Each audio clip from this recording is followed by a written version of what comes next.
Hi there. I'm Father Michael Sorial, the priest at St. Anianus Coptic Orthodox Church, and I wanted to welcome you as we begin this panel discussion with a group of professionals, medical, legal, counseling, and educational, to answer questions about making sense in the midst of this COVID-19 pandemic.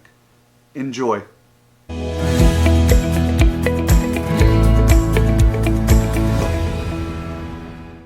This evening, we're gathering together, and what I've sought to do is to pull together a panel of 4 experts from the medical, mental health, legal, and educational arenas. And I've done so with hopes of providing a platform for you to have some of your questions answered. I'll be serving as the moderator for this evening, but I'm really looking to provide as much airtime for our panelists, as well as for you to have your questions answered. The plan for this evening will include 2 main parts. We'll begin with each of our panelists providing a 5 to 8 minute presentation or perspective. They'll give you the latest from their expert perspective as it relates to COVID-19. Once each of the panelists have had an opportunity to introduce the concepts that they're wanting to give, you'll have a chance to send questions via chat directly to me. I'll filter through those and ask our panelists just to keep them all engaged. I'll try to go through and flesh them out. If there's multiples of the same, I'll be sure to combine those as well. So our 4 panelists this evening, we have Dr. Awny Farajallah, our medical expert, Elise Miller, who's a counselor, Elias, who is a lawyer, and Mora Sorial, who is an educator. So I'll go ahead and begin with Awny Farajallah. Dr. Awny is a board-certified internal medicine and infectious disease physician with 25 years of combined pharmaceutical industry, academic, and clinical medicine career. Clinical research experience in immuno-oncology, hematology, immunoscience, HIV, hepatitis therapeutic areas. He's also the co-author of multiple book chapters and scientific abstracts and publications.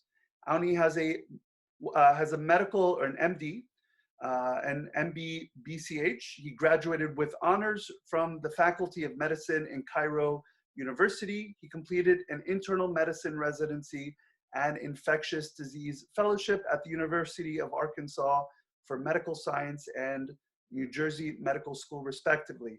He's also a diplomat of the American Board of Internal Medicine and Infectious Diseases. Well, thank you, Abuna. Good evening, everyone, and thanks for the opportunity to be here with the congregation and with the other esteemed panel here. I wanted to spend maybe 5 minutes to give you more of a perspective from a scientific standpoint on what we're dealing with, and certainly these are unprecedented times from a perspective of it is really once in a lifetime that you see a pandemic like this. And the thing that we really need to be aware of is that pandemics like this have come and they have gone, and definitely I think there's always light at the end of the tunnel, and I want to start with this because I think people can, sometimes you think, when is this going to end, and how is this? This really looks really almost like in a dark spot. But I just want to, just remind everyone on the call here today that these pandemics do end. That they may take some time, but they do end, and we do emerge on the other end. But let's talk a little bit more about the science and what we're dealing with here today. I think most of you have already heard about the COVID-19, which is the virus that is the cause of the respiratory illness that we're dealing with now. The COVID-19 was actually just appeared in the December timeframe, December 2019. That's why it's called COVID-19 or coronavirus disease 2019, which is the year that this has shown. So just keep that in mind, is that before 2019, we did not know this virus. We were not familiar with it. We did not really, the human body has not seen this virus. And as you know, this has started in China, and then it started kind of the epicenter, or what they call the epicenter, which is basically the area that is the most commonly has the most number of patients, has kind of moved over really more eastward, westward, if I may say. So Italy became the epicenter for a while. And then, in last week, unfortunately, New York City became the epicenter, which is basically had the highest number of cases compared to in the US in general, but New York City in particular. And this virus is actually like any coronaviruses, as coronaviruses in general are very common. We've all seen coronaviruses, and we've all have had common colds. We've all have had runny noses and sore throat. And these are mostly coming from coronaviruses or caused by coronaviruses. And most of us, and all of us actually, will actually have a chance to recover, and then you basically go around your life here.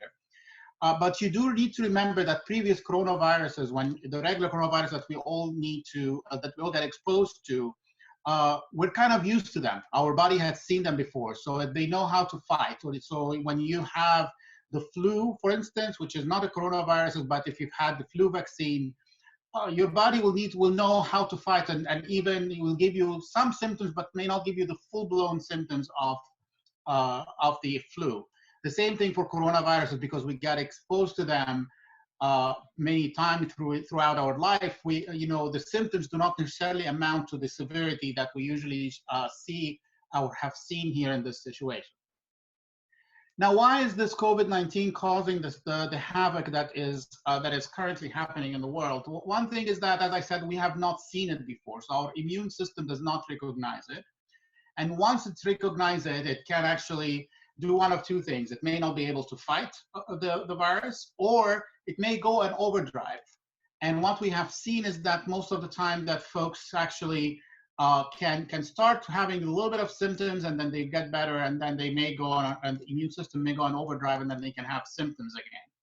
But that usually happens in only about 15% of the patients that you go on overdrive. And these are the patients that will get rather sick. And these are the things that we're seeing on TV right now. But remember, you're only seeing the things that are media worthy on TV, right? The things that are, the most extreme side. So, but you need to put in perspective about 80 to 85% of any patients that get infected with COVID-19 do get over it, and they do recover, and they do, they come back to a complete normal. The 20% or the 15% that we see about and we hear about in the hospitals, and you see about in the news all the time, these are mostly people that are at high risk. And people that are at high risk are the older folks, people that are specifically diabetics, and people that have heart disease and high blood pressure, and also people that have had lung disease, or if somebody has received chemotherapy or has the immune system is not able to fight. So these are more susceptible. Now, a word of caution here, because we all assume that, healthy people, young people are healthy people, but sometimes we really don't know that. Sometimes the younger people may not be as healthy as they look at, and that's why sometimes you see extreme cases in younger people. So I think we just need to, not to be too comfortable saying, it can be severe in older people. It actually can happen in younger people. And that is why there is all this social distancing and all the precaution that we're doing here. So how do people feel? So most people will get this as a bad cold. So they would have a shortness of breath, they would have cough and fever. These are kind of the staples of the disease, if I may say. Now, there have been some interesting, remember, this is a new virus, so we don't really know, the exact full picture of it. As we learn more, we kind of try, learn more. So there have been some interesting things that have emerged over the last week. Even I think I've presented one, at church a couple of weeks ago, or 3 weeks ago. So there have been a couple of interesting papers that came out in research that actually showed there are some distinctive things that people may have with the COVID-19, not the severe cases. So some people will start losing a sense of smell, for instance, or losing their sense of taste. So the food doesn't taste well. And this is an interesting symptom that we haven't seen in commonly in coronaviruses. There are some patients that will have mostly a gastrointestinal symptoms. So they would have like disturbance in their stomach, or they would have diarrhea or so. But these are not as common as the fever, cough, and shortness of breath. Now, in folks that are more susceptible, that can advance into getting, a pneumonia or getting a what we call respiratory distress syndrome that will require more intensive therapy in the hospital, whether it's oxygen or go into an intensive care unit. But I also want to remind you that this only happens in about 15 to 20% of the patient population. Now, why is it important that we do all the precaution? Why are we all being stuck at home for the last 3.5 weeks and not being able to see each other and not be able to be out and up and around? I think the most important thing is that you know that because the virus is new to humans, it's very easily transmissible. So it actually jumps very quickly from one person to the other. And the most common way, most of the people will get this will get infected through what we call droplets. That means they get exposed to somebody who is talking to them or somebody who's coughing or sneezing, and then they inhale that. And that's why it's important the 6 foot or the 6 feet distance is that you really don't, the droplets, what we call droplets, and you hear that in the media quite a bit, the droplets are actually do not travel that far, do not travel further than 6. So that's why the 6 feet. And the second thing is that the droplets, once they fall on the floor, most of the time the virus really dies very quickly, especially on the floor, on the ground. Now, in rare circumstances, if somebody coughs on a surface or something like that, like a kitchen counter, then the virus may stay a little bit longer. And then that's why we also are advising everyone, clean up your counters with disinfectants and so forth. But I think the mainstay that I want everyone, if anything, I want you to remember from today, the main 2 things that you want to do is the social distancing, stay 6 foot apart. There is a new recommendation by the CDC that you wear cloth masks specifically when you go to the grocery stores and the pharmacies. And then the second thing that is very, very important is that wash your hands. I can't tell you how many times it's very, very important to wash your hands many, many times a day, as frequently as can. If you don't have access to water and soap, then use a sanitizer if you have it. But water and soap will actually do it, and it'll be just fine. So I wouldn't have anyone panic because there are no sanitizers anywhere in the pharmacies as we see. Now, so this is kind of where the mainstays of things that I just wanted folks to and the group here to understand. And certainly, as the questions come through, Abuna, we will I'll be happy to answer. But again, just to highlight and to close, this is a new virus, so we'll learn more. The second thing is that 80 to 85% of folks will get over it, and I just want to remind you, we only hear about the number of people that die. You never hear about the number of people that recover. And that is actually many, many more people recover than the people that we see on the news that are, we keep, or if you're following any maps, and like I do, you look at the numbers and the only thing you see is the number of infected, the number of deaths, but you never see the number of recovered folks, which are in the 100,000, 200,000 actually. And if you look at the exact number, 220,000 as I checked it this morning. So there are a significant number of people that recover. So I just don't always focus on the negative. Always we need to think about there is people that will recover. And then obviously the precautions of what you watch out on the symptoms.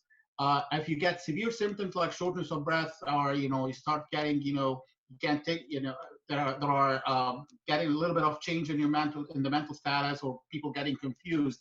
And that's the time to go to the emergency room and seek the emergency room or the hospital. And then last but not least, if I want to impress on you, wash your hands, wash your hands, wash your hands. And then please follow the social distancing and the mask situation, which is a recent recommendation that just came out yesterday from the CDC. So with that, I will turn it over to you, Abuna, and then we'll ask any questions that come from the congregation or from the group afterwards. From a medical standpoint, I'll take it later. Great, thank you very much. Extremely helpful, and I've already started receiving questions from folks. I know a couple people have texted me, but please do put it in the chat if you could. It'll just help me filter through those. The next person that we'll be spotlighting for this evening is Elyse Miller. Elise has an MS in counseling from Villanova University. She has a BS in psychology from the University of Pittsburgh, and currently is working at child guidance resource centers, doing systematic therapy to keep delinquent youth in the home and community, and is currently on the front line serving in a mental health capacity as we speak. So please welcome to Elise. You have the floor. Well, thank you for having me. So while we're obviously worried about our physical health, I think it's also pretty important for us to also consider our mental health as well. So I just wanted to touch briefly on like 4 topics that I thought were relatable and particularly salient right now. So obviously, if you have any additional questions once the panel is open, feel free to ask about anything. So the first is dealing with all of the anxiety and all of the uncertainty that's going on right now. I encourage you to manage your media consumption. It's one thing to be, well informed. It's another thing to kind of perseverate or to obsess about what's going on. So when we take so much information in, we kind of get lost in, what's going on in the present. And we have to manage the day to day, because if we're constantly worried about, when is social distancing going to end? When is life going to be returned to normal? We're taking on just an enormous amount of like daunting and unnecessary stress. And if we're consistently living in this kind of high stress state, our bodies will have a physical reaction to that. So good mental health can also translate to good physical health. The second area has to deal with kind of just being in a funk. I know that's something that I struggle with working from home. I can't say that I know the psychological term, but with social distancing, with interrupted routines, it's really easy to feel like depressed and to be unmotivated. And if this is something that you experience, creating a daily goal, something simple, or something to look forward to at the day's end can really make a difference, and is just that small thing to keep you going and to keep you motivated. And similarly, with social distancing, life can get pretty lonely. Obviously, with Zoom, with today's technology, we have an opportunity to be a little bit more connected than maybe we were previously, but it's still not that human to human connection. It's different. So I just encourage you to kind of take the initiative, and I know this is something that I struggle with, is reaching out to people. And not only will it make you feel better, but the person on the receiving end of that telephone call or that text message will also have some benefit too. And kind of along with this has to deal with stressing the importance of self-care. I feel like a lot of people are like, well, I don't have time for that. I have other things to deal with. And it doesn't have to be an entire day or hours that you're dedicating to quote unquote self-care. It could be something as simple as 10 minutes sitting quietly, or taking a shower, exercising, reading to your children. Any of these things can release chemicals in our brains that will help us feel less stressed. They will help us feel happy.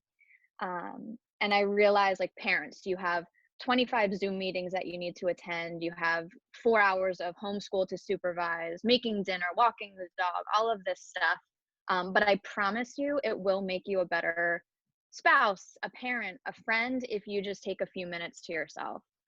Because when we're on edge, we lose the ability to, relate to other people, to have patience and understanding for other people.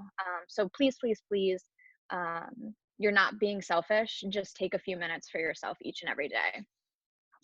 The third thing is talking to children about COVID-19. This is something that I routinely do in my job now. And maybe Mora will talk a little bit more about this during her presentation as well. But I just want to stress that keeping information fact-based and age-appropriate is the way to go. Most newscasts at this point are probably not age-appropriate for a 5-year-old, right? We're seeing a lot about death. And that can be, pretty intense for a juvenile or for a child. And I encourage you to remain calm. So you want to have these conversations with your children, but try to do it in a calm way. Because just like animals, children have this great ability to sense energy, and they're going to know that you're scared, even when you're pretending not to be. And I think it's also really important that we reiterate safety with them. Sure, all of this, terrible stuff is going on, but you are safe. You are safe at home. You're safe with me. And kind of reiterating that message is really important. And I think one of the big takeaways too is modeling appropriate behavior, not just modeling like good hand washing technique, but also modeling like emotional regulation, right? If you are freaking out and lashing out at your children, we can't be surprised if, our children are reacting in the same way. And a lot of these externalizing behaviors like fighting, crying, being needy, bothering you all the time, it could be because they just can't verbalize their anxieties or their frustrations that are happening right now. Because just like us, and we're having a hard time, adjusting to the new routine, children are going to have that, times 100.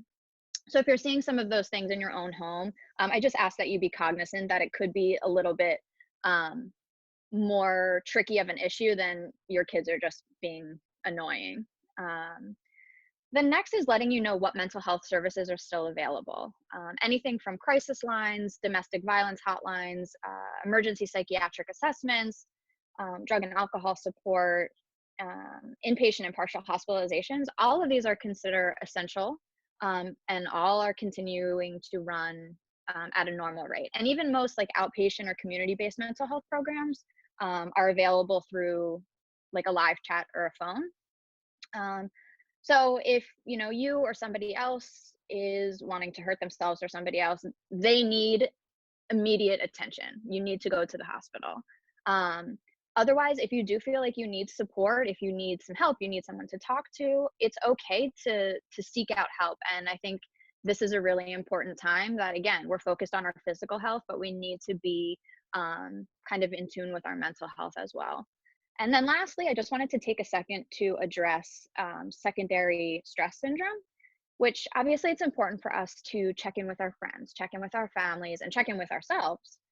But it's also really important that we check in with those who are kind of working in the hospitals, working on the front lines. They're the first responders, because this syndrome is similar to like a PTSD where it's affecting these people who are in these constant, pervasively stressful and chaotic work environments. And that's obviously going to take a toll on the people who are surrounded by that for a majority of their day. So I just, encourage you to send some, happy thoughts or, prayers, whatever the case is, to all of those who may be affected and who are, consistently working under these really stressful situations. And like I said at the beginning, this is kind of only the tip of the iceberg in terms of mental health and COVID-19. So any other questions or concerns, I will gladly answer once the panel opens back up. Excellent. Thank you very much, Elise. The next panelist that we have is Adam Elias. Adam is a graduate of Rutgers University and Rutgers Law in 2013. He's admitted to the New Jersey Bar in 2014 and served as an assistant prosecutor to Burlington County, then transitioned into civil practice as an insurance defense lawyer before starting his own practice in 2017. In 2018, he formed a partnership called Elias and Gonzalez, not too far from where we're at in Central Jersey. And he focuses his practice on real estate, small business transactions, and personal injury litigation. He's also served the business director of his wife's clinical pivotal physical therapy wellness center. So he has quite a bit of work, and he lives here in Monroe with his wife, daughter, and a baby on the way. So Adam, the reason I wanted a legal perspective is I know navigating through some of the unemployment questions, the small business loan questions, what the stimulus package that the government's putting out, it can cause anyone to need to speak with Elise afterwards because of all the anxiety that comes of trying to figure out how to navigate through. So I wanted to give Adam an opportunity to help us at least answer some questions and start the conversation. Thank you, Boone. It's such a pleasure to be here with everybody on the panel. I wanted to highlight before I go into some of the changes in the federal laws that have been passed over the last couple of weeks is just even the local impact that this has had on our state courts, our day-to-day life here in New Jersey.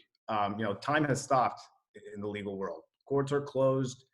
Trials have been adjourned indefinitely. You know, the trial calendars in most courts are already way backed up, and now they're going to be even further delayed. There's always a shortage of judges. Judges are retiring.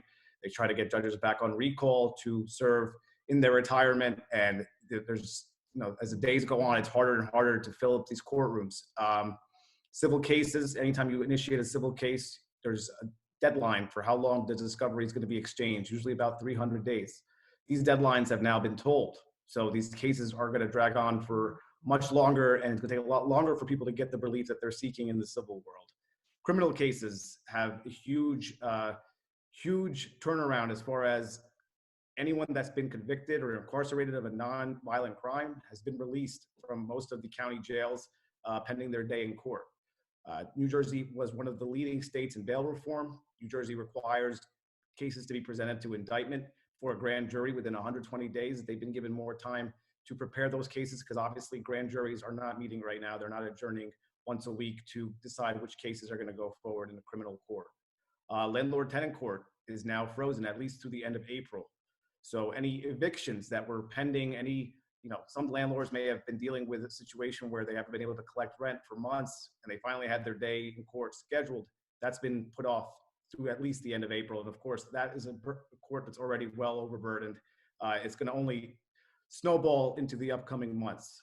Domestic violence cases there's a big eye on the domestic violence issues where people are now forced to stay in the homes with an abusive husband or wife, boyfriend, girlfriend, you name it, as opposed to having the ability to get someone out of the house on the domestic violence restraining order. Those options are very limited right now. People are expected to stay home. But despite all that, business is still going on. The court system in New Jersey rolled out electronic filing about 5-6 years ago, and more than ever now, they're really taking advantage of that, where most lawyers are called into court for settlement conferences and for case status conferences to see how the cases are moving. The judges are getting on the phone with the lawyers. They're trying to keep these cases moving and keep business as usual. You can still file complaints online. Again, it may take longer to get your day in court, but the court system is still moving to the extent that it can. And it's evolving every day. Every other day, the Supreme Court Chief Justice Stuart Rabner comes out with new orders every other day talking about new procedures of how this is going to carry out. As you've indicated, Abuna, I limit my practice to personal injury and real estate transactions. And real estate is really my bread and butter. Day in, day out, I'm seeing how this whole crisis is really affecting people's abilities to buy and sell their homes. Every day, there hasn't been a day in the last 2-3 weeks where I haven't lost at least one transaction a day to a buyer who is now being furloughed and is now unemployed. And they cannot possibly consummate a transaction without continued employment, without a verification of employment, which is usually expected within a day or so before the closing. Sellers are restricting the showings of their houses, whereas this was the spring market, busiest time of year in the real estate season. Sellers are closing their doors. They don't want strangers walking around their homes. They don't know who's been exposed. They do not want to be exposed when they go back home. Now we're seeing virtual showings where realtors are going to vacant houses and they're FaceTiming their clients and they're showing them a tour of the house, much like you would get a virtual tour on Zillow. On top of the ability to actually find a house, there are restrictions in the mortgage world where a lot of people don't really seem to, even the mortgage lenders that I speak to every day don't have a grasp on what's going on. Lenders are tightening up very quickly their requirements. You may have been eligible for a loan 2 weeks ago, and then you find yourself today, your credit score minimum requirement has shot up through the roof. The interest rates are fluctuating every week, depending on what the Federal Reserve is doing, depending on what the demand is. There was a huge refinance demand, for example, just a couple of weeks ago, and then it was such a significant demand that the lenders were forced to drive up their rates just to limit the number of applications that were coming in. As far as closing real estate transactions that we have that are pending, that were days or weeks away from closing, they're being held up in terms of appraisers not coming out to houses to look at homes for their own safety. Certificate of occupancy in New Jersey is required. Anytime you sell a house, a person needs to obtain the certificate of occupancy to allow a new buyer to come into the house. And these townships are putting that on hold. Sometimes they're waiving them altogether, putting the risk on the buyer coming into a house, which may not be up to code with the municipality. On top of that, title insurance is required in any given real estate transaction, and title insurance requires title searches in county buildings where you have people in the basements opening up archives of deeds from years and years and going past. Now they can't get that access, or it's very limited because of the fact that these county offices are now closed. So there's a lot of delays on the real estate end of things, a lot of uncertainty. I have clients, just right before we started this webinar tonight, I had a client calling me. He has not been laid off yet, but he's trying to get off the transaction because he's certain that he's going to be laid off. And I'm trying to explain to him what his legal rights and what his obligations are under the contract, without actually having the ability to say that he lost his job and to actually say he can't get a loan. It's just fear more than anything else. But with everything that's negative, there are always positives as well. I mean, right now, this has given New Jersey the opportunity to re-examine whether or not it should be complying with 23 other states that are engaged in what's called remote online notarization. And that allows people to notarize documents virtually. 23 other states are already engaging in this activity. New Jersey is trying to work through the legislation, but the legal world is also teaming up with the real estate world to also benefit not just real estate transactions, but wills, power of attorneys. We get calls every day for people who want their bedside wills, power of attorney, you name it. And, I'm scared. I'm scared to go to a hospital and give somebody a bedside will. It's something I normally am proud to do. But right now, obviously, it's, I have a wife who's having a baby in less than a month. I cannot give so much exposure, and I don't think the hospital will let me in. And so now they're trying to allow people to be able to sign a power of attorney or sign a will from their phone, from their tablet, things that have never been done before in New Jersey. So I wanted to at least get that out of the way, because people are always looking at CNN or Fox News and they're always paying attention to what's going on in the federal landscape. But it's always important to know how these changes are affecting your daily life, your day-to-day routine. Going into the federal law, in the last 3 weeks, I've been following, so all day I'm working on the state stuff, and then all night I'm staying up till 2 a.m. to watch Congress as they engage in their nonstop, soap opera, just to pass legislation for the better good of the community. First, they started with a paid sick leave. Now, all employers are obligated to give their employees 2 weeks of paid sick leave at 2/3 of pay if they've been affected by the virus, if they've been ordered to be quarantined. And in many cases, doctors are ordering people to be quarantined even if they're not exhibiting any symptoms. If they're not testing positive, but they are exhibiting some symptoms, they will tell them to stay home for 2 weeks, stay quarantined, and that's an order by the doctors. And people are able to present that to their employer and get full pay for up to 2 weeks.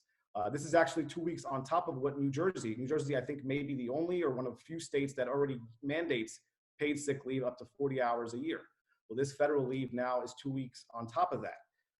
And even further so, FMLA has now been brought in. FMLA is usually Family Medical Leave Act, as unpaid leave for 10 weeks for anyone who needs extended leave to take care of a child, take care of a loved one. Now they're mandating paid sick leave by the employer themselves for 10 weeks if you're suffering symptoms of coronavirus, or if someone in your family is, but most commonly if your schools are closed and now somebody has to stay home with those children. A lot of the employees that I have, they have no other choice. They have nobody else to take care of their kids. The daycares are closed, the schools are closed, so they're required to now stay home. Do they lose their jobs? I mean, if they're getting furloughed, if they're losing employment, then yes, they may not be able to get those benefits to paid sick leave. But if their employers are keeping them on payroll, which is what the government's trying to encourage them to do, then they will get up to 2/3 of their pay for up to 10 weeks.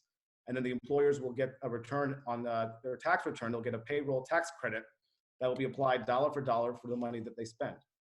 That was the first round of legislation. Then a week later, and this was legislation that I was following very closely as a small business owner, the small business SBA loans, which everyone has their eyes on, because really, I truly believe that is the biggest impact on the economy is the small business. I mean, they have a portion of the legislation, as you all know, is the stimulus checks. It gives everybody $1,200 in checks to be mailed within 3 weeks to their house to give them instant relief, get them back on their feet to cover the essentials. But obviously a $1,200 check is only going to take you so far, especially in a high cost state, New Jersey. So we're looking at the small business loans. Small business SBA, Small Business Administration, is trying to shove $350 billion worth of loans through banks. Banks their heads are spinning. They're not prepared for this kind of volume. They don't have the procedures in place. They rolled out the program this past Friday to give employers Paycheck Protection Program loans, which allows them to keep their employees on payroll. And again, get a loan dollar for dollar forgiven for all expenses covered for payroll, some all office expenses like rent or any kind of interest payments. And as long as they maintain their payroll, they will receive full forgiveness of those loans. So for most small business owners, it's a no-brainer, but it's just a matter of how long it's going to take to actually roll it out, how banks can actually take the time to understand and digest what their qualifications are. And unfortunately, banks have to start weighing whether it's even worth it for them to engage these programs. They're not required to participate, and many banks don't want to. Okay. So I've covered a lot right there, but I know there's just a lot going on, and I myself can barely wrap my head around it, and I'd love to answer any questions that are at the floor. Thank you. Thank you so much. Thank you. We'll go to the fourth panelist now. Mora Sorial was born and raised here in New Jersey. In addition to serving in local and regional youth ministry for over 20 years, her areas of interest include emotional health, women's issues, and positive psychology and spirituality.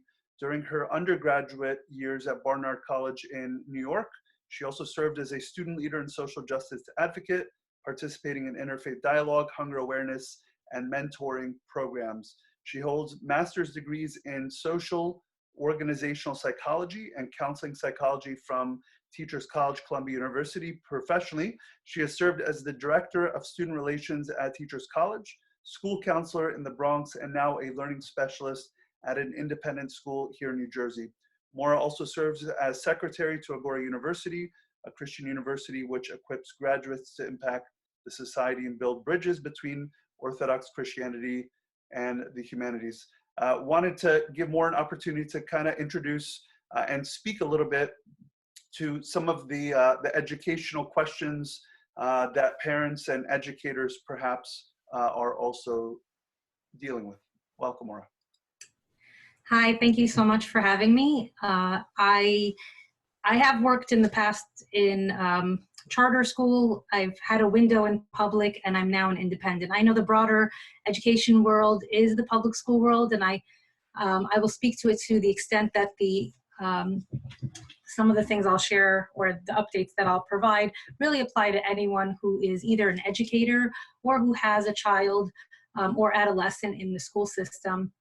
I'll just start first off by saying one thing that is sort of the broad stroke. Governor Murphy did issue an executive order, actually two orders, Executive Order 104 affirmed by Executive Order 107, basically saying that all public, private, and parochial preschool programs, elementary, secondary schools, that includes charter, Renaissance schools, any of those schools must remain closed to students as long as the executive order is in effect. And I mentioned that because, you know, there was some conversation about schools communicating to faculty and or parents about anticipated openings.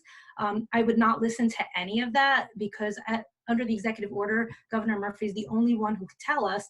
Even for me, as an independent school, one of the things we pride ourselves on is that, you know, we really run sort of the direction and the decision making for how we for our operation. But in this case, we are we look to the governor's direction and timing.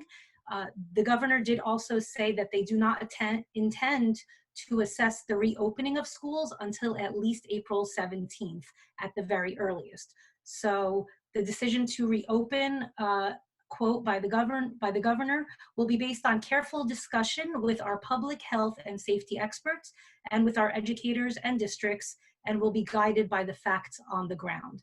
So I feel like that is, you know, reassuring to know that that there's going to sort of be an overarching and centralized decision and guidance that's rooted in a lot of, I'm sure, research and expertise. And I say that because just like in any, I guess, profession, like, you know, if we hear through the grapevine that school X is going to reopen on this day so their kids can graduate, you know, and have that prom and have the graduation, like it really puts an indirect pressure on other schools to do that or to consider that. And we don't want to be hasty and we don't want to put anyone's safety at risk. So I think it's wise to sort of defer to a streamlined and centralized decision around what is an informed next step for our children and for, you know, middle, high school, and obviously, you know, even colleges and universities. I'm just going to mention a little bit because I do work primarily with 9th through 12th grade. And one thing to consider is those students while they are trying to adjust, one of the biggest struggles for them is really the sleep schedule. So we know, in middle and upper school, middle and high school, the students are going through changes in their bodies, hormones, etc. And so when they are expected to, wake up and maybe sign on to a virtual chat with a teacher or submit an assignment, and they have this sort of tension in the home where they really just want to sleep in, like they were up and they were chatting with their friends or gaming or whatever it is, that's really difficult, not just for their physical health, but also for their emotional and mental health. As Elise kind of alluded to, it's really disturbing sort of the natural rhythm for the students. So I can't speak to all the schools, but I think a lot of us who are in education, in counseling, we are caretakers by nature. We are the people who want to affirm and help and support. So I want to say, generally speaking, if you're a parent out there, I think most administration, speaking from the New Jersey, Commissioner of Education to the principals and the superintendents and the teachers who are serving your kids, we're really all in it together and we're all learning. We're not experts in technology. We're not experts in managing these meet sessions and scanning things and uploading. It's kind of overwhelming for some more than others. And I just want you to know that, please, if you have any concerns about the dynamics in your home, especially as they relate to your child or your middle school or high school kid, communicate with those teachers, because I guarantee you they are also trying to figure this out. And, I can share, one of our children, we've been working with one of the teachers. We have 3 children, and that teacher was, she was on a call with me as late as 8:30 at night. And she just said that, it's really a lot for her as a teacher to take in. So anytime you can validate those teachers and just thank them, it really does go a long way. I guess one thing I wanted to highlight is, while there is a lot of support, I feel like the support is all over the place. There are an infinite number of resources, and I can answer this in the questions. There are so many educational, online, interactive resources right now that are absolutely free. I mean, multiple organizations, including Audible, Scholastic, Understood, Wide Open School, Lunch Doodles with Mo Willems. There's so much out there, and I feel like it could be a lot. So I think one thing that's helpful is to find a site that is constructive and helpful and visit it alongside your child, so you can know how they're engaging with it, and you can help also make that a time where you can connect with them. The other thing is libraries, ebook programs. Audible is now offering free books as well. And it is an opportunity to connect with your child, because like Elise said, a lot of them are sort of like figuring this out as well. And there's a lot of other things I could mention, which maybe will come up in the questions. But the one thing I do want to say right now off the bat is, I really hope that there will be a continued respect and appreciation for educators, because what they do on a day-to-day basis is just truly incredible. And I think parents are more than ever recognizing that. And I think that's really beautiful. Thank you very much. I echo that very much so. And I'm sure every parent who has kids at home really didn't ever realize all the work that teachers were doing during the day. So I echo that sentiment, and I don't have the authority to give them a pay raise, but we can always pray and support legislation that does just that. So there's a number of different questions that have come up for all of our panelists.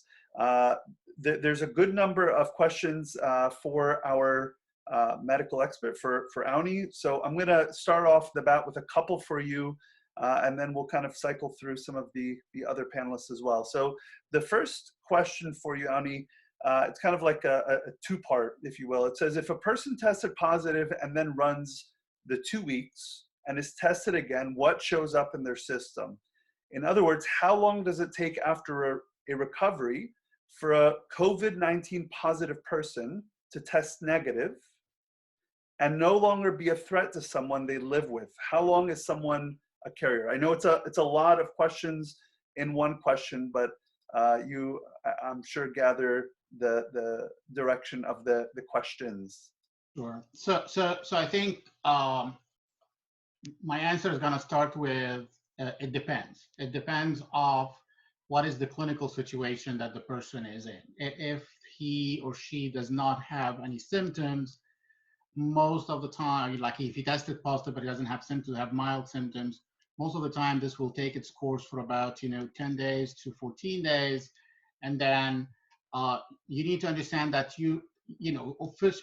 if your symptoms are completely gone, there are no symptoms, then most of people will say 14 days will be a good time for you to feel safe afterwards. Now, if you continue still have symptoms even after 14 days, you may still be shedding the virus. So I think that's why I say it depends on the situation of each person, because each person is going to react differently to the virus. There are a couple of things that we need to understand is that when the tests that they do now for the COVID-19, which is the nasal swab, where they take a sample of your nose and they look at the virus particles, that should actually be negative by the time if you get tested again at the end, and some people will need to get tested again at the end of their disease, then that should go away. Now, there is some emerging data that, sometimes if you do a blood test at the end, you may have some antibodies, which is basically indicates that you have recovered from it.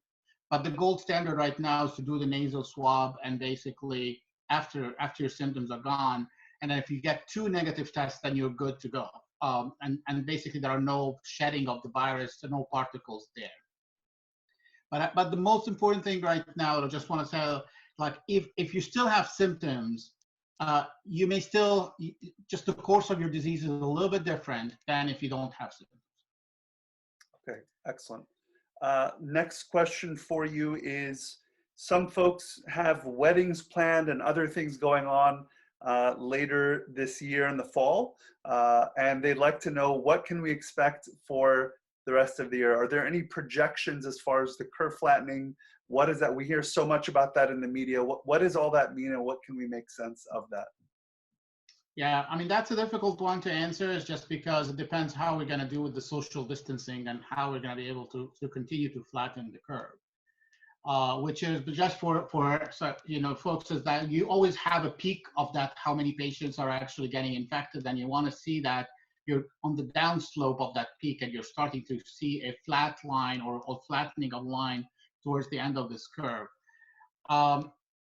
It's hard to project right now. I think most of us, as I'm looking at what's in the public domain, and as I look at what the numbers that we're seeing right now, I think we expect, at least in the Northeast, and remember, this is a very big country, right? So at least in the Northeast, in New York and New Jersey, we may start seeing some flattening of the curve or some decrease in the number of new cases by maybe in a couple of weeks. Just look at it. Now, don't quote me on this because things can change, right? Because depending on how people behaviors are, and but I do want to remind people is that even if you start seeing, this happen in, let's say, New York City or in New Jersey where we are, you can still have another area pop up in the country that has not gone through the peak. When we're starting to see this, for instance, now in Michigan, in Detroit in particular, and you start seeing this in Louisiana, in New Orleans, where they are more on the slope, on the upper slope of the peak. So I think this is going to be a while. I wouldn't say you need to cancel any plans if you're looking at a wedding in the August, September timeframe or the fall timeframe. I think we're just going to by the end of this month, we're going to get a better sense about where this is going to go. Just to give you an example, in China, where it's all started in Wuhan, which started in December, they just today was the first day for them to go from basically to release everyone from lockout. So that tells you it's about 4 months. But again, it depends on, but remember in China, they were very, very stringent about social distancing, people were not leaving their homes, etc. So I think we're just gonna have to wait and see till the end of this month to be able to make a call. But I wouldn't say cancel something that's in September or August, September timeframe yet. Let's just see till the end of the month and then we can have that discussion. Excellent, thank you very much. Our next question is for Elise. Elise, there was a question that came and said, please, can you provide some general insights, tips, advice for those transitioning from isolation to normalcy, and for us as a community as to how to collectively ensure a smooth transition to the post-corona era? Sure. So I think, firstly, if you're an individual coming out of isolation, it is important to monitor, kind of like I said about like the media consumption. You know, you're going to have 150 people reaching out to you saying like, how was it? How do you feel? What's going on? What's next? And you can be inundated, and just like being socially isolated can be, you know, an unpleasant experience. So can this like constantly being inundated with, you know, questions or comments, can be a lot too. So my advice for someone coming out of isolation would really be kind of titrating that communication, and almost like reintroducing yourself back into, you know, normalcy. Because people, you know, rightly so too, they have a lot of questions, and I don't think any of it is going to be coming from, you know, a negative place. But it can be a lot when you are, you know, used to just being in your bedroom or, you know, wherever you were isolated to. It can just be a big change. So I would say my advice is, you know, really try to titrate that, before, you know, just diving headfirst back into kind of the normal life.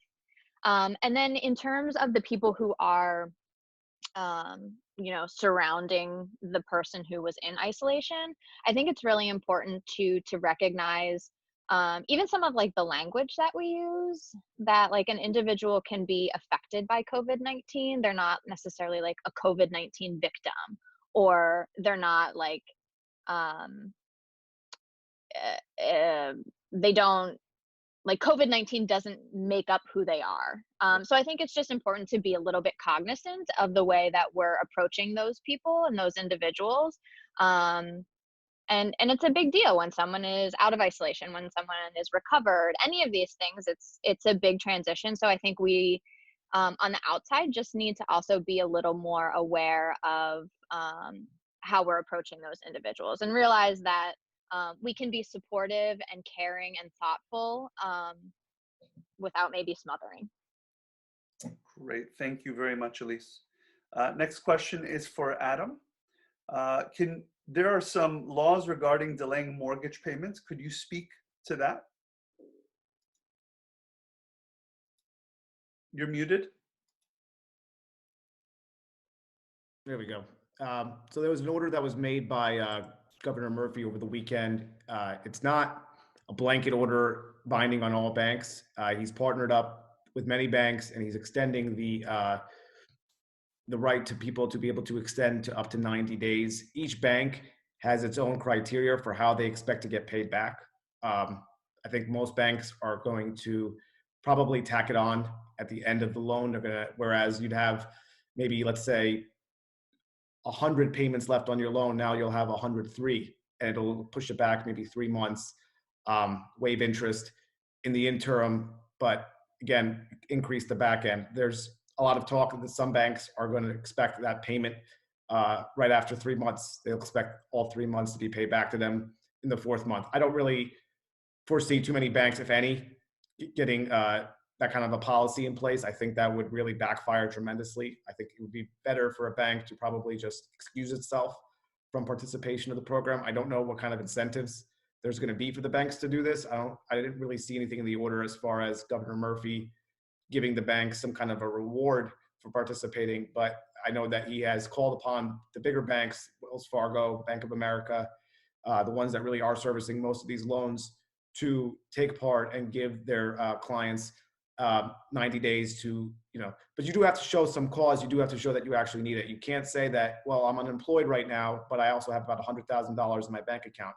They are going to be looking to see that you actually are pretty tight on money and that you really cannot make ends meet.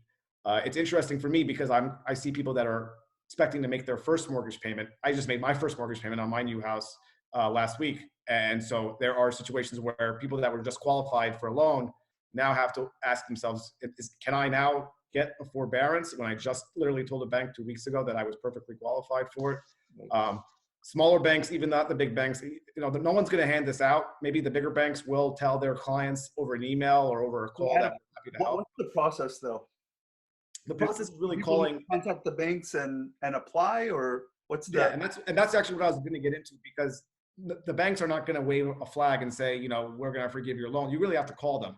You have to call them, present the facts. I mean, we did that recently with a relative, and we sat on the phone for a while. They are backed up on their phone system, but if you could sit down, take a couple hours out of your day to sit down and talk to them, it's a very relatively easy process. Sometimes they'll tell you on the phone, okay, no problem, but then they'll email you a follow-up questionnaire just to get it on record that, so you could certify as to your financial circumstances, whether it's that you have a loss of income, a severe shortage of income, and they expect you to certify, and they hold you to your word. But as long as you can tell the truth and tell them what your circumstances are, they should have no issue delaying those payments. Excellent. Thank you very much.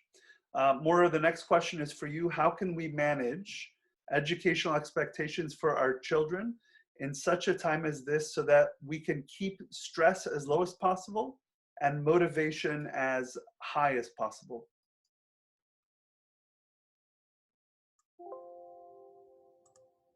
That's a great question. So I'm just going to reference one thing that I said earlier. At least, again, I can speak mainly for the school I'm with, but I was on a call a few weeks ago with the New Jersey Commissioner of Education, and I think I got the same vibe from him.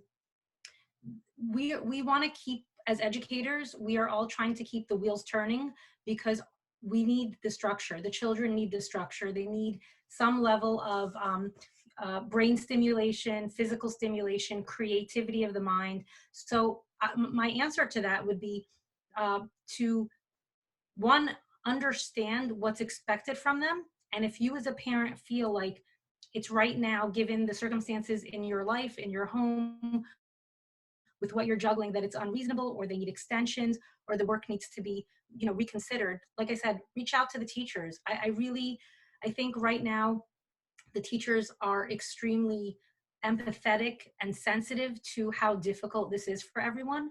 And I would be surprised if there wasn't some compromise or collaboration to mitigate what's needed. In terms of keeping the kids motivated, I think it varies based on their age. I would say absolutely, if the weather is good and you have a front yard or a backyard, with caution and supervision, absolutely let your kids go out and play. And I'm a parent, and I'll be really honest, a lot of times we send our kids out to play or to do things, and we're not there because we're buying that time to get things done on our end.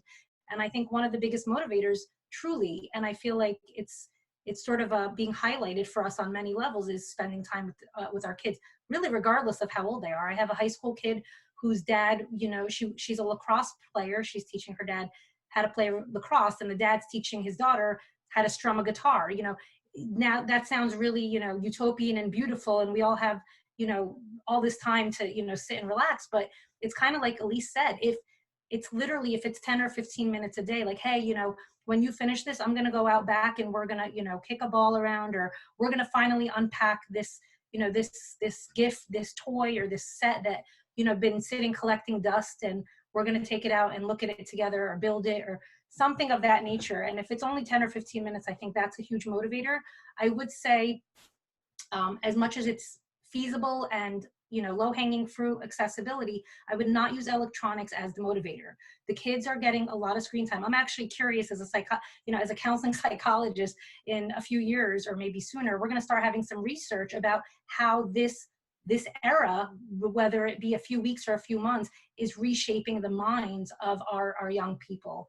And it's going to be very interesting to see how that's happening. So motivators, in my opinion, should be active and mobile, and if at all possible, outdoors where there's fresh air when the weather permits, and time to connect with those children. And like I said, I think even for the high school kids who oftentimes want to isolate in their rooms and just be with their friends, I think we'd be really surprised if we said, hey, you know what, I saw you have this assignment. Maybe when you're done, we can play a game of cards, or just take a walk around the block, or something like that. Excellent. Thank you very much. Next questions are for Awny. There's a couple questions here. The first one is is taking Advil a problem? It's an interesting question. I think it's theoretically is, there has been some research, and it's just was a small, wasn't even a study. It was what we call a letter to the editor. For those of you who are familiar with some of the literature, it's not something that is a formal study. It's just someone's observation. Is that if you take Advil, which is or the class of what we call non-steroidal anti-inflammatory drugs, so it's like Advil and Aleve, then this may suppress the immune system and may cause the virus to be a little bit more aggressive. I would say that there is no really solid scientific ground on this. It's a couple of reports that are out there. However, as a caution, because we do not know this virus yet, and we don't know, how it behaves, I think Tylenol would be the better option if you want to get your fever and if you want to get fever and the aches and pains, down. But that is, obviously, if you're not sick, there is no reason not to take Advil, right? Because if you, because that's, like if you're taking it for arthritis or something like that, but there is no reason not to take it. But if to be more cautious on this, till we know more, I think if you're ill with the COVID, then Tylenol would probably be a better bet. Great. The next question for you is about immunity. So there's a few questions that came in. I've tried to capture them all. It says, is immunity for the virus a possibility? For those who have gotten the virus, are they less likely to get reinfected? Immunity for a certain extent after recovery, is that possible? In some cases, people are also not being tested if symptoms are not life-threatening. Should they be tested afterwards? And lastly, around the same concept, is it possible to catch the virus again if the strain is different later in the year during next season, kind of like what happens with flu? So just some questions around immunity. Yeah, I mean, we just simply don't know right now. So I don't have a straight answer for this one because we just don't know people that recover, how much antibodies, which is what the body would produce to give you some immunity from the virus. We know that there is an ongoing clinical study right now that is looking at, taking plasma from patients that have recovered. Plasma is basically where the antibody lives in your blood, and extracting it and trying to inject it into patients after sterilizing it and go through the regular procedures, of course. Try to give it to patients who are actively ill or who are, direly ill, to see if that would help with the recovery. So that's still, we just don't know if that's going to work or not. So in general, I would say coronaviruses, they are very common. So if we take it as more of a coronaviruses rather than just COVID-19, they're very common, and they change quite a bit. They mutate quite a bit. So what do I mean by that? It means you will have you will have some form of immunity. It may not give you full protection, most people, because that's why we all get cold again the next season and so forth. So we gotta. So I think I wouldn't count that you cannot. Can I take it again? After I recover, like in this outbreak, the likelihood is low. But I mean, it just depends on how much immunity you're gonna mount. But the premise is with this virus, we still have a lot to learn. So I would still, if we're still in social distancing, and I would still take my precautions. Just because I got over it does not mean I am invincible. I would just still follow the guidance that the CDC has. Can I just ask a quick follow-up question? Yeah, sure. Just more of a personal question? Is there any clarity as to how quickly that this is mutating versus a normal flu? Not yet. I don't think we know that yet. And just I want to clarify that the flu virus is actually a very different virus than the coronavirus. So the coronavirus is what we call the common cold. So that is, basically the cold that you get a little bit of sniffles and cough, and it takes a couple of days and go away. The flu is actually a different family of viruses. Right. Okay. Thank you. Next question is for Elise. Elise, can you share any recommendations for the families of doctors, those who are perhaps on the front line, who have been facing daily exposure to COVID patients? and many of those patients continue to succumb to the disease daily. Should we be encouraging these physicians to share about what they're seeing, experiencing, feeling perhaps? How do we communicate our concern for their physical, emotional, and spiritual health as they continue to be on the front line of this pandemic without becoming an added source of the stress? Yeah, I think a lot of it is going to kind of read the room, right? We can offer a supportive and like empathetic environment for those individuals without probing, right? I think there's kind of a happy medium between not asking any questions and becoming a burden to that person. I know a lot of couples, if one is a nurse or a doctor, they have kind of a past history of a relationship where someone may come home and ask about the day, and I think it's okay to maintain those normalcies, right? That's kind of a typical day. That's what happens when a pandemic isn't happening. But I think you have to read the room. You have to identify, like, am I bothering this person by asking them, what did you see, what was it like, and kind of use your best judgment while offering support, even if it's something as simple as acknowledging, like, I recognize that you have, so much chaos going on around you. Is there something that I can do to help? And it doesn't even have to be conversational. I think offering to, like, do an extra chore if, like, your spouse is coming home and clearly they're drained, or something simple like that, just acknowledging that they have something extra going on. It doesn't always have to be about talking about every minute of the day. Great, thank you. Adam, I've got a few rapid fire questions for you here. Let me pull you up there. Okay. The first question is, what happens when couples who are over 55, their kids are adults, they don't have a will, if they die, does the state take any of their assets? Typically, the succession without a will or anything like that, you first go to a vertical succession. They look to see if you have any children. If you don't have any children, then they go to see if your parents are still living. From there, it goes horizontal to siblings. If no siblings are alive, but they have kids, then it goes to the siblings' children.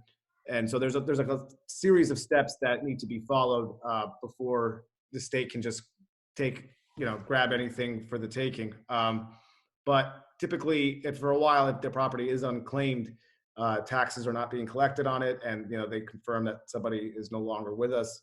At some point, if there is nobody to claim the property, they may, and if there's a mortgage subject to the property and there's nobody there to claim, obviously the bank can foreclose on the property and sell it. If there is no mortgage on the property, eventually a tax lien gets placed on the house because nobody's paying taxes on the house, and eventually that will get liquidated onto the state. But again, there's typically several layers within the family line of succession before that option actually has to come into play. Great. The next question for you is, friend's apartment managing landlord said that he has to pay rent and they can only waive the late fees. What can he say in his defense? Let's assume that the person has lost their job. They don't have the financial assets.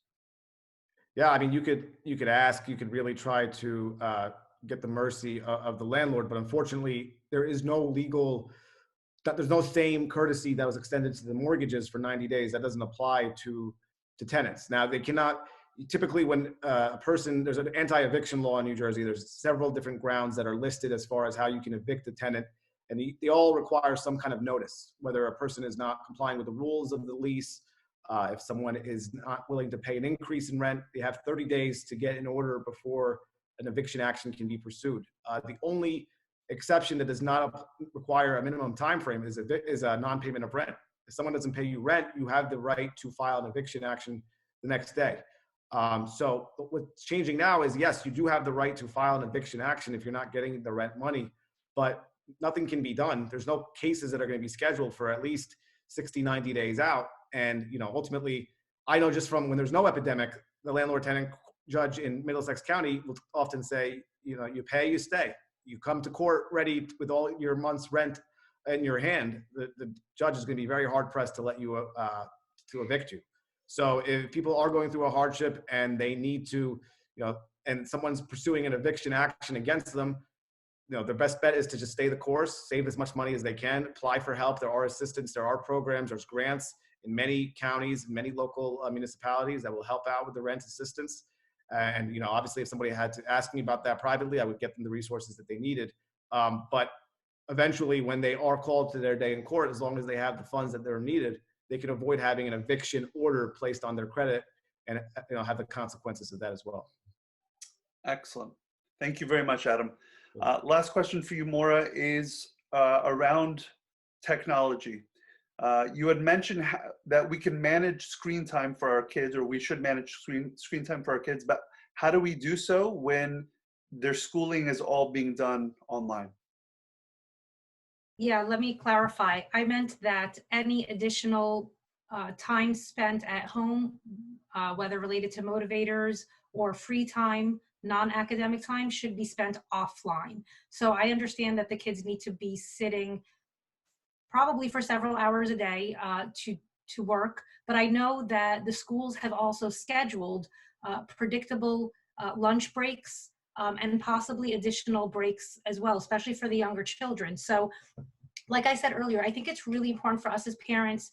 I know for some of us, our heads are spinning and we're just trying to, manage the laundry load on top of, everything else. But we need to be informed about what are the expectations that are being asked of our children. What does a typical schedule look like?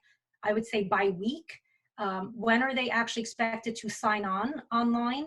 When and how are they expected to submit work, etc.? Because we all know, and I have a 6-year-old, so if they can get one over on us, they will. If they can outsmart us, they will, and I see it. I see it every day. So I think we need to,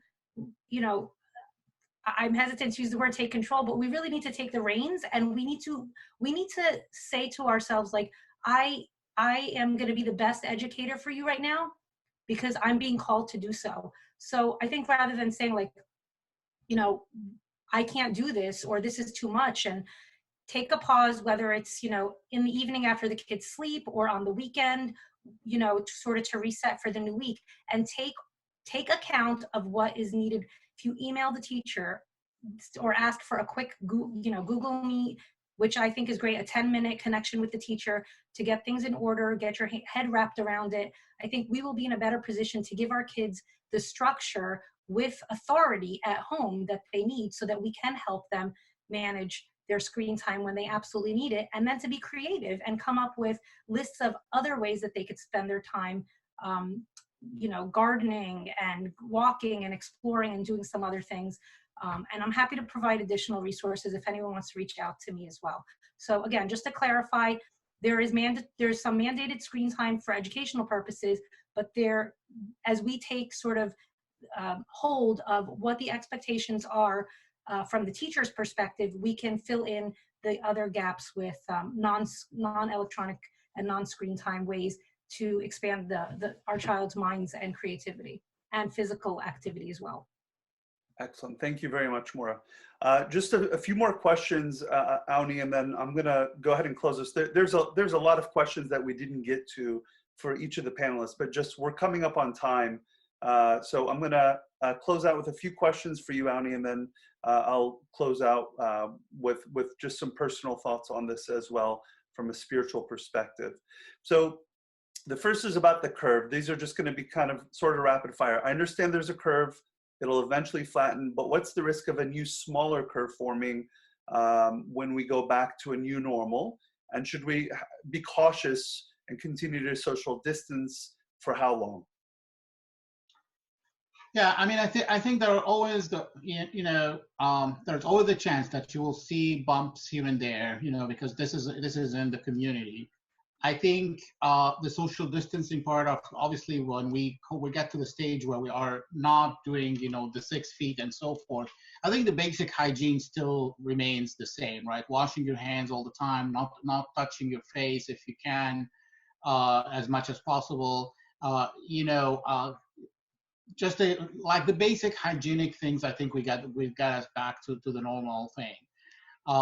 but I think because the virus is in the community, we will see ebbs and flows, but it will become the normal ebbs and flows of any viral disease that we will get. You may see it, in the fall and the winter, and then it goes away in the spring and the summer. So we'll have to see how that virus in particular behaves, but that would be a normal kind of cycle that we usually see. But I would encourage, while we will eventually go to what we call normal, but I think it's going to be a new normal, right? Because I think we're all going to learn from this, and we're all going to have to take some of those habits with us as we go, because we don't want to see this again. Next question is, how long does virus last on surface, glass, clothing, hair, etc.? So it differs on the surface, and it differs on the kind of temperature or humidity that we're dealing with. So for ground and for like mud and stuff, it usually doesn't last that long, a few hours, and it just goes away. As I said, when if it drops on the floor, nobody's really, I wouldn't, it doesn't survive that much. For cardboard, like if it's on cardboard, it's usually within 12 to 24 hours, and it will probably die. For the surfaces and for plastic and things like that, I would say between 24 to 36 hours is probably a potential. So that's why we're recommending the cleaning of the surfaces frequently. But that's kind of the average of those coronaviruses that, where would they last, how long they last. Great. Last question for you. What can be done to boost immunity? There are a lot of stuff out there that's on the internet that I'm not going to tell you, like there's so much going on there. The main thing is really the way to boost anyone's immunity is going to be healthy diet and exercise and sleeping well. These are the basics for all of us. It is not the million units of vitamin C. If it's not turmeric, none of that is actually proven or founded in science. It's the bottom line is really to take care of yourself. Eat the right things. Have actually good enough sleep, the good amount of sleep, because it does boost your immunity, your immune system, and definitely exercise. Even if 30-minute walk a day would actually boost your immunity as well. Great. And someone just sent me a message saying, of course, ful madammis bibasal, ful madammis with onions, of course, is very good for your immunity. So I'm not sure if that's scientifically proven, but you can give it a shot nonetheless. For those of you who are following Facebook from Egypt, there are so much going out there that's happening, and so many interesting stuff that I get sometimes. I'm not sure that I believe in that, but certainly if you believe in it, please do. We're fasting anyway. Wonderful. Thank you all to our panelists. I just I wanted to just share from a spiritual perspective as well. How do we make sense of this? So there's a couple of layers. One question that's been coming up is, why is God allowing this? And the scripture is very clear on this. Who can know the mind of God? Who can know the mind of the Lord? His ways are above our ways, and oftentimes, because of our limited capacity, we have no idea why, or the why question. What we do know is a few things, few principles. Number one is that God loves us. Number two is that he's immutable. He doesn't change. He's the same yesterday, today, and forever. And number three is he's seeking communion with us. So what we do know is that everything he allows is for the sake of the good of humanity. Even if we don't see it in the moment, the good will come. And what I have already been seeing is people that have been far from God, far from church in times like this, have been coming back to God. And those who have been walking with God have begun to walk more saintly lives. So and those who have never thought about God at all are now beginning to think about God. So there has certainly been some good that has come from it. In the history of the world, there's always been, as Dr. Awny just mentioned, a number of plagues and pandemics and famines. And out of each one of those times, the same questions have arisen. But one of the beautiful things, because the Christians kept their eyes and their minds set above, they continue to live faithfully and full of joy, even in the midst of these hard times. And as a consequence of that, a result of that, people are oftentimes drawn to the church and to Christ because they saw these Christians, they have peace even in the midst of these difficult times. They're willing to serve and to help others, even in the midst of these difficult times when everyone is only thinking about themselves and their own safety. So just something to consider. The second thing is about Pascha week. Pascha week is right around the corner. We'll be starting, God willing, Palm Sunday this coming Sunday. And all of the services will be streamed online.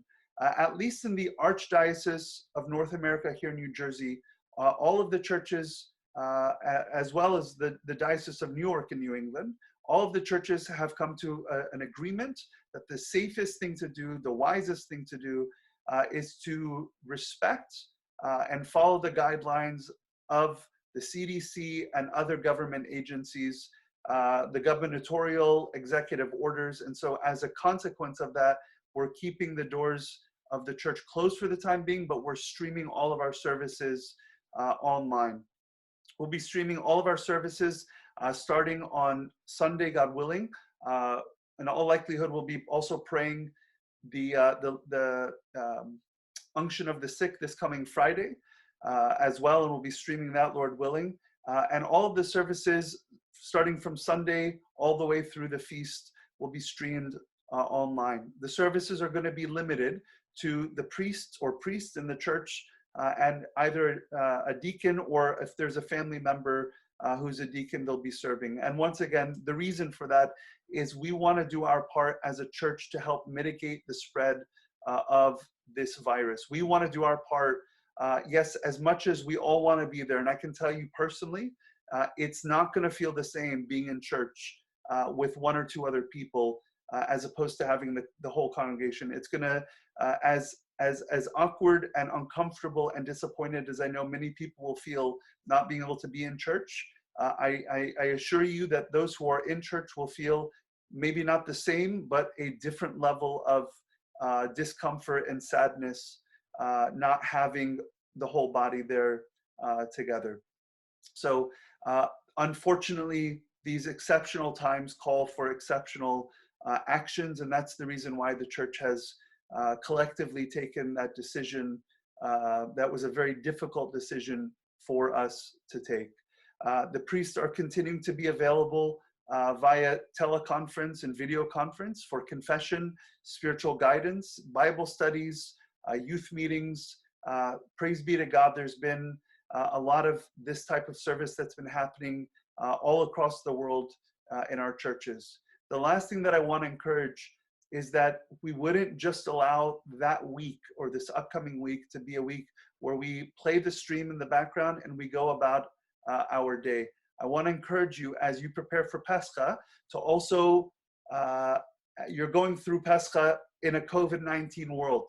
And so pull out your books, get your books ready.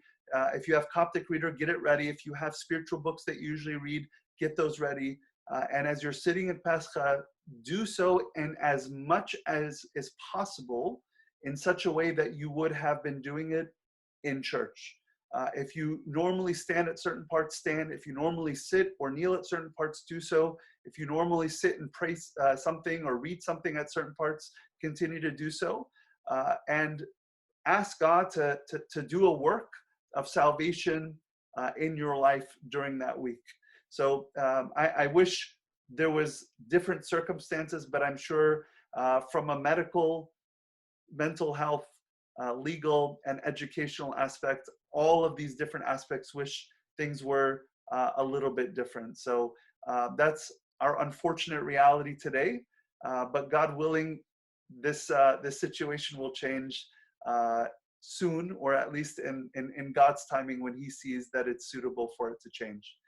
Once again, I want to thank all of our panelists for joining on. Thank you, Awny, Elise, Adam, and Mora. And thank you for each of you who joined on tonight. I'll be sending out a survey, God willing, later this evening. If there's any questions that we didn't get to, or any aspects that you'd like to hear another panel on, or hear more from certain panelists, please respond, let me know. And as time allows, perhaps after Pesach week, depending on where things are at by then, in the next 2 to 3 weeks, we may consider doing something similar to this or slightly different. God bless you and have a blessed rest of your evening.